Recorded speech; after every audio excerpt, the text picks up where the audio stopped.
choices for you and your family. Cook it, give it. You'll love when you live it. L-I-V-E, live it.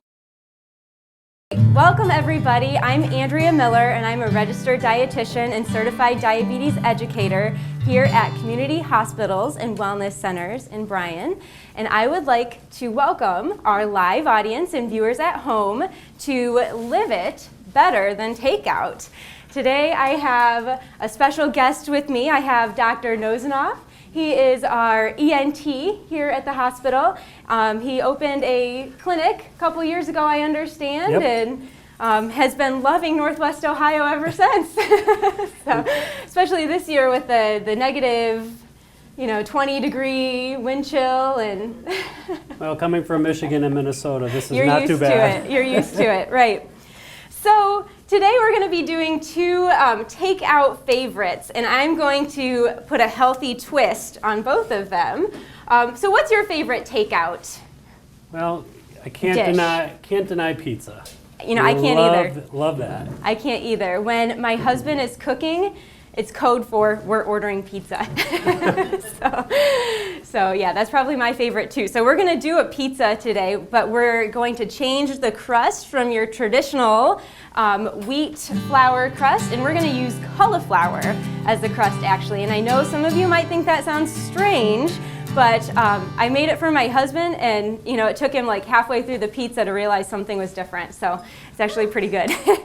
And then, Chinese tends to be another favorite takeout item. So we're going to do an egg roll in a bowl, so it doesn't have the shell.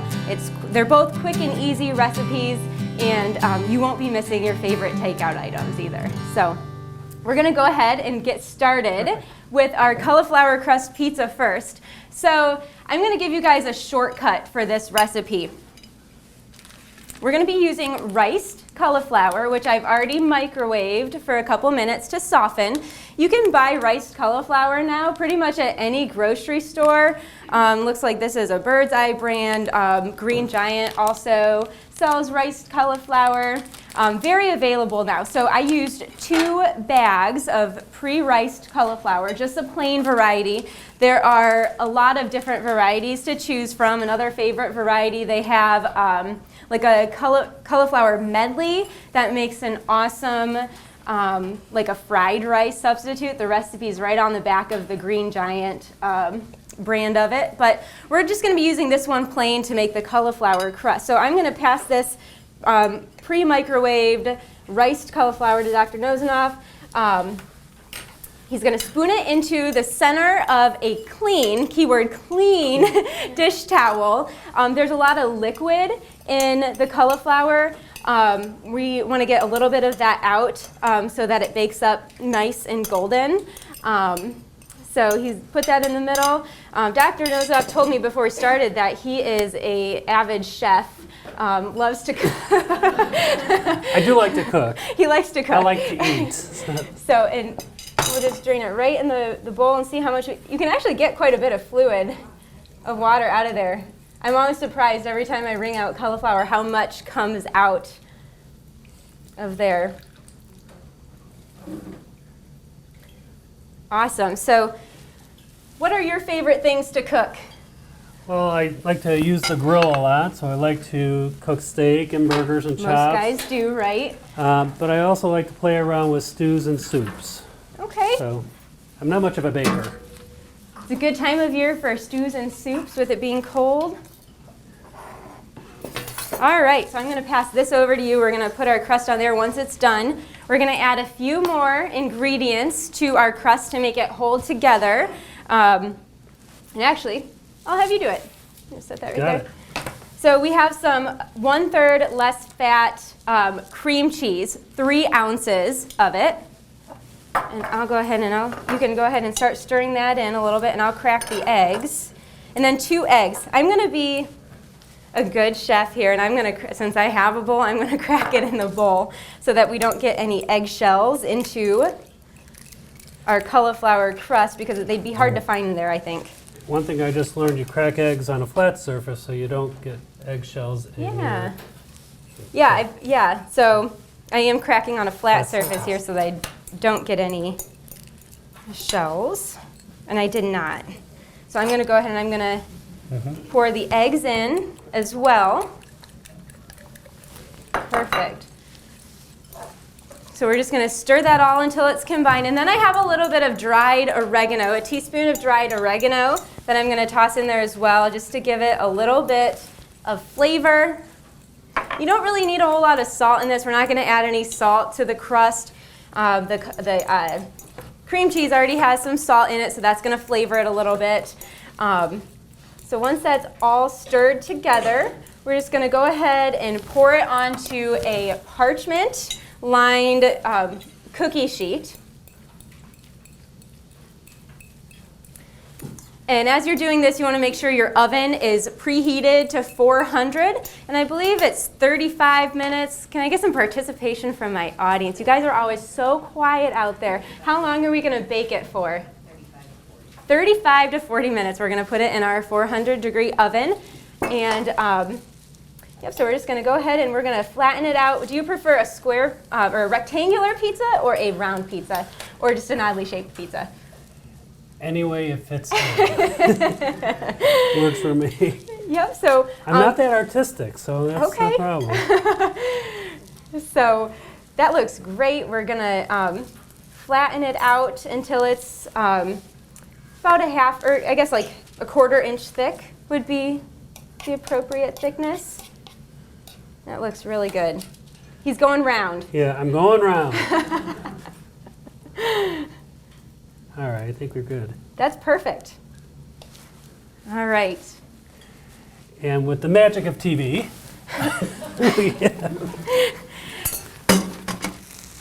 we have a perfect, see, look, round. That looks just like Dr. Nosenhouse. at least I chose the right shape. Otherwise, it would have been. That's right. That would have been a little weird. That would have been weird.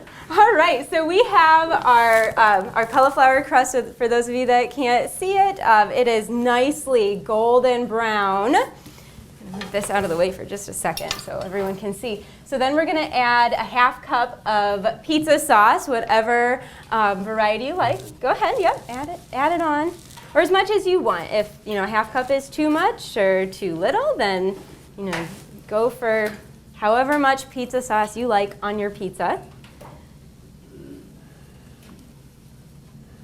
And he says he's not artistic. That looks beautiful. And then we're gonna, I've never really known for sure. What do you guys think out there? Do you go cheese first or toppings first? Cheese first. All right, we're gonna go cheese first. No, I like lots of cheese. All right, you put as much cheese as you want on there. He has a lot of cheese. Yeah, I like cheese. All right, and then, so for toppings, you can put anything you want on this pizza. We have some black olives. I like black olives. My kids like black olives. They like to put them on their fingers and, walk around with olive fingers. I'm only going to put olives on half because my wife doesn't like olives. Okay, we're just going to do half olives. Cool. Half olives. And we have some peppers, any kind of pepper you want. I think this is kind of like a Supreme-themed pizza that we're going for with the olives and peppers. And then we have some pre-cooked turkey sausage. So does anybody remember? I don't even know what month it was. Was it? It was in the spring. We did a turkey sausage crumble. Well, this is that turkey sausage coming back in. So look on the CHWC Live It website for the recipe for turkey sausage if you don't have it. So we have all of our toppings on there, and that's going to go back in the oven for just another 5 or 10 minutes until the cheese is melted and bubbly and it looks just like your favorite pizza. So the cool thing about this pizza, the crust, before you put the toppings on, it can be frozen. So wrap up the pizza in some foil, or the crust in foil, toss it in the freezer, and then on a busy night, when you're tempted to call for takeout, pull the pizza crust out of the freezer, put your toppings on. 10 minutes later, you have your beautiful and nutritious pizza ready to go. So, if you're not a fan, You know, the cauliflower crust, have you ever had the cauliflower crust? No, I haven't. It's a little different. You know, it's going to be a little bit different than your traditional wheat crust, but it's still good.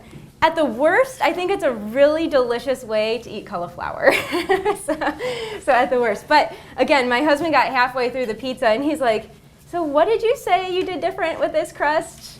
Well, it's made out of cauliflower. so yeah, it's pretty good. Audience members, you've tried it now. What do you all think? Can I get some noise out there? They can't hear you on TV. Hooray for cauliflower pizza crust.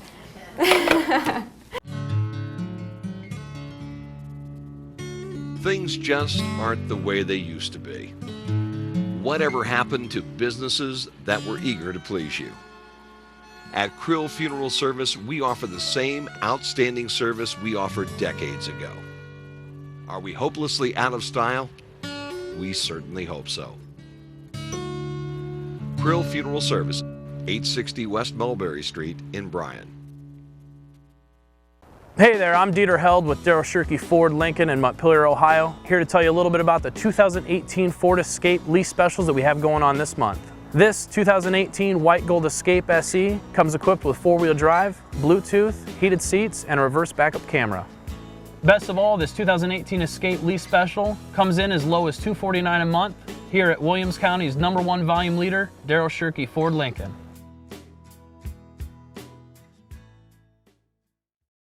You may want one of these. Why is that? You're about to enter the coldest place in Bryan. The Beer Cave at the Bryan Main Stop. We stock the largest selection of beer in the city. We keep it ice cold because who wants warm beer? Not me.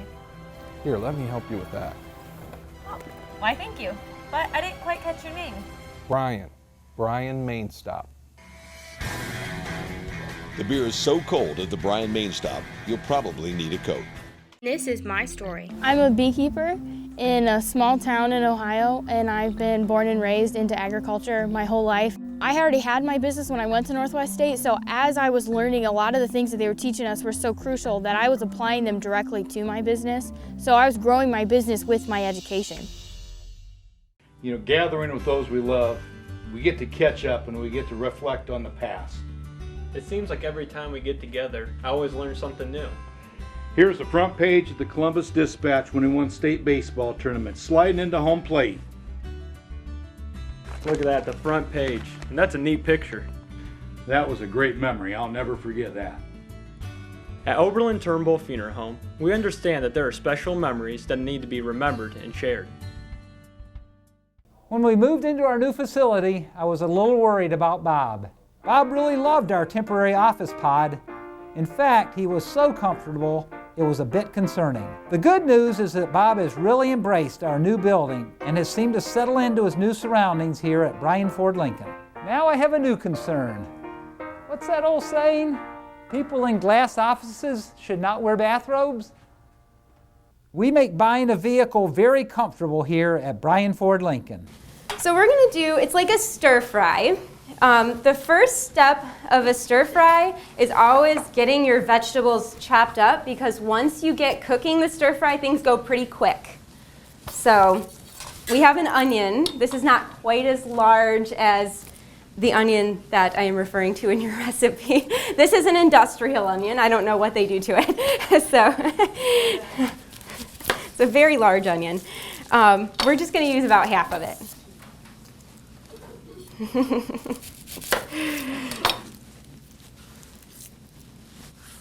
How do you feel about cutting up onions, Dr. Nosenoff? Feel good about it? I'm good. He's good. All right. It's going to make me cry though, right? Who wants to see Dr. Nosenoff cry? We have some hands going up in the audience.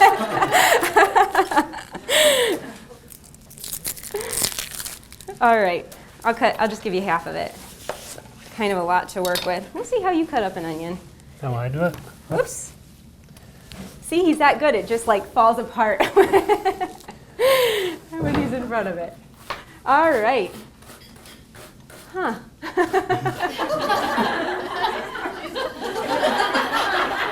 What? It's just an interesting way to cut up an onion. But it looks very effective. Look at him go. That looks fantastic. See, you know, every time I'm in the kitchen. It doesn't matter how you chop, as long as it gets chopped. Exactly. Every time I'm in the kitchen with somebody new, I learn, you know, a new way to chop. So that looks beautiful. While he's doing that, did you see those knife skills though? He was just chopping through that like butter. That's what he reminded me before we started. So, I hear that he likes doing surgery. We would hope that a surgeon has good knife skills, right? I would hope so.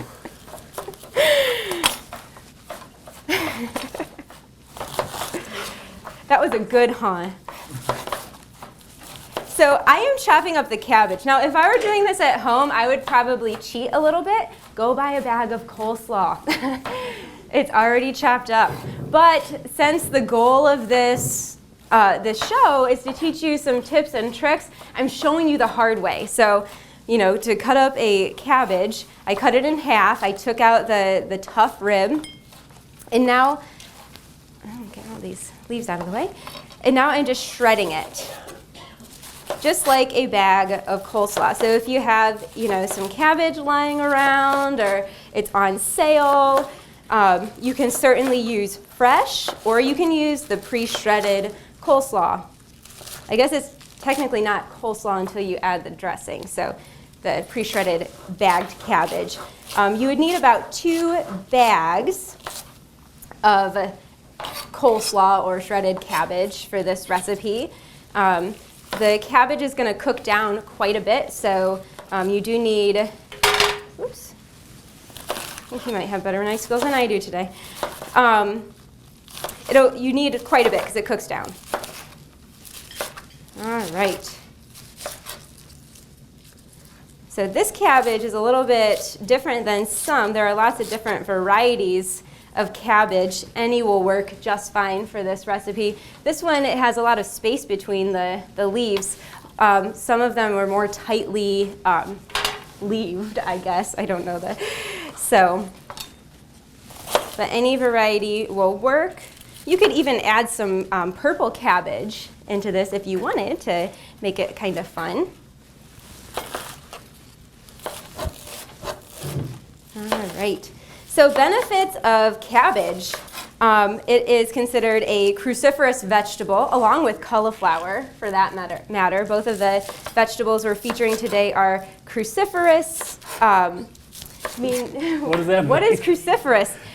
So it's the family that the vegetable falls into. Other vegetables that are in the cruciferous vegetable category would be like broccoli, kale, cauliflower, and they all have one characteristic that you know as soon as you enter the kitchen when one of them is cooking. It has that sulfur-containing smell that some people are kind of turned off by, but actually that's the stuff that makes it smell like sulfur is really good for you. It has a lot of health-promoting benefits. So we should be eating something in the cruciferous vegetable category several times a week, you know, up to 5 different times a week. And you can add variety by using, you know, cauliflower and broccoli one day, switch it up to, you know, kale. All of them are really, really good for you. So cauliflower is one vegetable that's white, and I often hear people say, you know, don't eat white vegetables. White vegetables aren't good for you. But this is one white vegetable that is super good for you, as well as onions. Onions are white too, so they're both white vegetables that are super nutritious for you. So we have most of our vegetables chopped up now. We're gonna go ahead and start cooking. We're gonna start by adding our meat. In this recipe, we are going to use a ground meat. So we're using ground turkey, but you can use any ground meat that you want. The ground turkey is gonna be very lean. You could also use ground chicken in this. I like using ground chicken, but if you'd rather use ground beef or pork, whatever you want. So I'm just gonna go ahead and dump that in there. I hate touching meat. Get that out of our way. Just dried off pretty quick, didn't I? I did put a little bit of olive oil into the skillet just to prevent it from sticking. Go ahead and use that. So You want me to get that? yeah, I'll let you go ahead and start browning the meat. These flames can be kind of finicky at times, but I think it's looking good.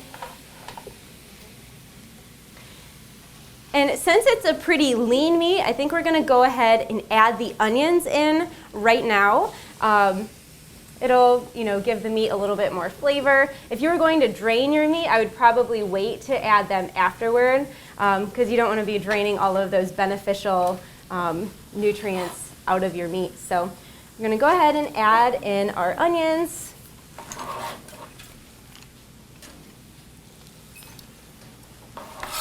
And while that's cooking, we're going to go ahead and make our sauce. That's a good place to put that. Okay, so our sauce is going to have some aromatic compounds in it. We're going to use garlic and ginger. Has anybody seen a ginger root before? Used a ginger root? So kind of a weird looking thing. You may have seen it in the grocery store. It's pretty available now. Most grocery stores have it.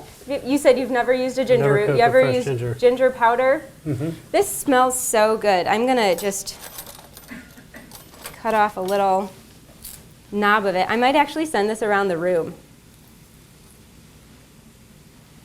I'm going to send this around the room so people can smell the fresh ginger. It smells so good. Definitely a scent that you don't necessarily get with the powdered ginger. And it's pretty cheap. A root that size costs probably less than $1. So for this recipe, I'm going to go ahead and just peel off some of the skin. And then I'm going to grate it.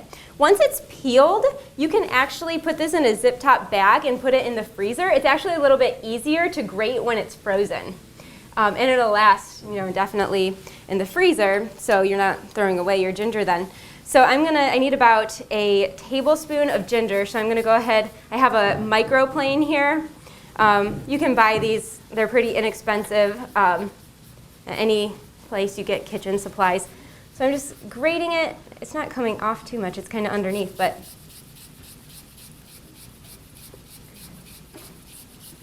again, it is easier to grate when it's frozen. Lots of nutrition benefits with ginger as well. It actually is really good, like if you have a stomach ache, ginger can help to decrease the nausea. So a lot of gastrointestinal benefits. It's also very anti-inflammatory. Any spice has a lot of nutrition benefits. So anytime you can use fresh spices in recipes, you're really doing a lot of good for your health. So this microplane is not as efficient as the one that I have at home, but that's okay. I think that's going to be enough for now. How's our meat looking over there? It's looking pretty good. Smells good. Lots of onions. All right. So we have a little bit of liquid in there. In retrospect, I may have drained it, but I'm not going to today. So, okay, so then we need 4 cloves of garlic.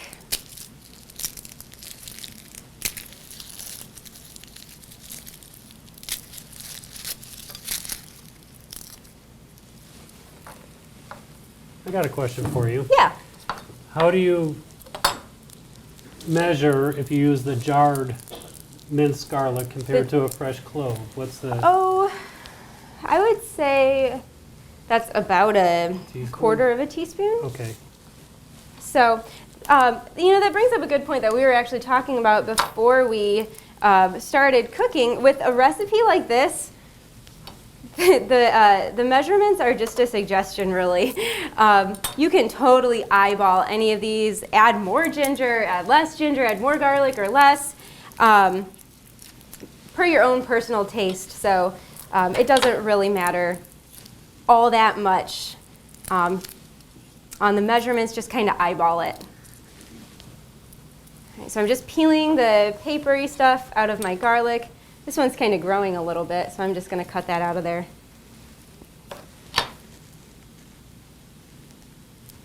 So I just cut out the middle of it, and I'm going to toss that green part that's growing. Probably wouldn't hurt you, but it might not. Might have a bitter taste or something. So we cut that out. I like to smash it with the side of my knife.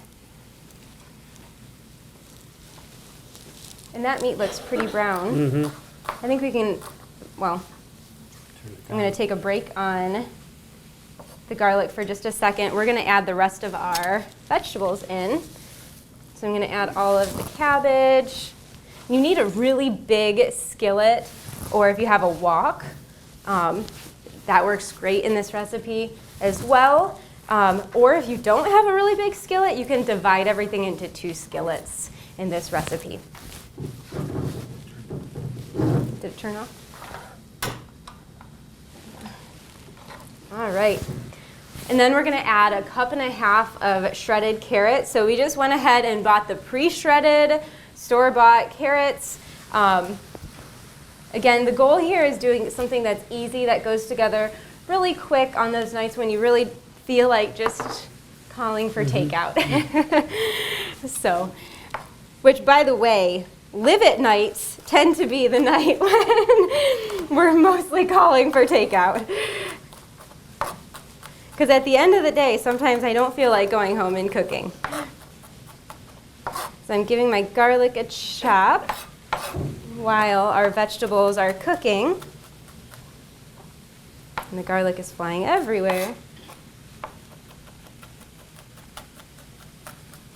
The more you chop garlic, the better. Exposing the garlic to air helps to develop some of the beneficial compounds.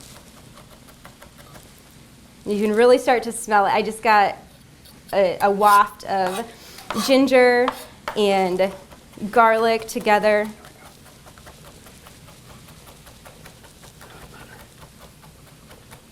There you go. And I can already see that the cabbage is starting to soften. So I have my ginger in the bowl. And now I'm going to add some sesame oil. So this is actually the take home today. Everybody in the audience has a tablespoon of sesame oil to take home and try out. It comes in a small bottle. Have you ever used sesame oil? Mm-hmm. It smells really nutty.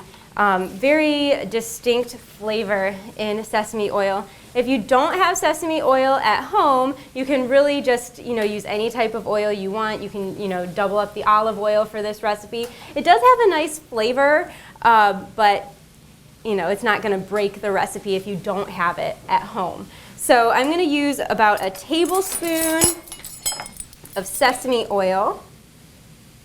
I would kind of consider it almost a seasoning oil because it really just has a nice flavor.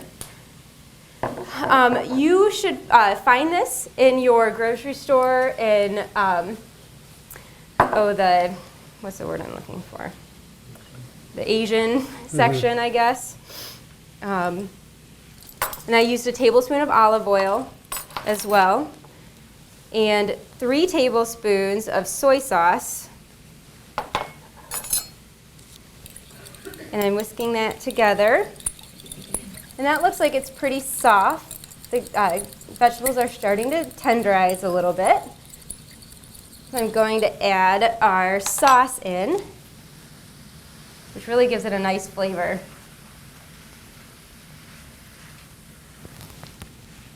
How's it smell? It smells terrific. Can you guys smell it in the audience? How does it smell? What do you guys think? Does it taste good? Does it taste like an egg roll in a bowl?